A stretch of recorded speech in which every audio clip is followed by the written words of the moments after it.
దైవమేవాపరే యజ్ఞం యోగినః పర్యుపాసతే బ్రహ్మాజ్ఞావపరే యజ్ఞం యజ్ఞేనైవోపజుహ్వతి.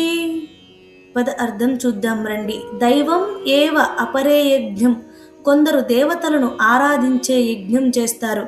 యోగినః పర్యుపాసతే, యోగులు ఆ విధంగా ఉపాసన చేస్తారు. బ్రహ్మ అగ్నౌ అపరే యజ్ఞం, మరికొందరు బ్రహ్మ అగ్నిలో యజ్ఞం చేస్తారు. యజ్ఞేన ఏవ ఉపజుహ్వతి, యజ్ఞరూపమైన కర్మలతోనే అర్పణ చేస్తారు. ఇప్పుడు తాత్పర్యం చూద్దాం రండి. కృష్ణుడు చెప్తున్నాడు, అర్జున, యజ్ఞం అంటే కేవలం అగ్నిలో ఆహుతి వేయడం మాత్రమే కాదు.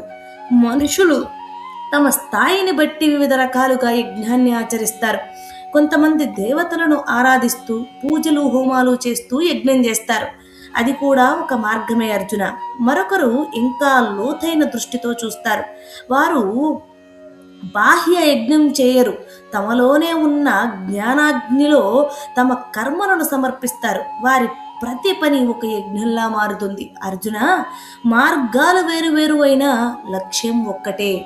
బయట దేవతలను పూజించినా లోపల జ్ఞానంతో ఆచరించిన సత్యానికి చేరే మార్గమే అది. కానీ గుర్తుంచుకో, యజ్ఞం వెనుక ఉన్న భావం ముఖ్యం. స్వార్థం కోసం చేస్తే అది సాధారణ పని, అర్పణ భావంతో చేస్తే అది యజ్ఞం. అర్జున, నీ ప్రతి పనిని యజ్ఞంగా మార్చు, అప్పుడు నీ జీవితం పవిత్రమవుతుంది అని కృష్ణుడు అర్జునుడికి అలాగే మనకు కూడా సందేశాన్ని ఇస్తున్నారు.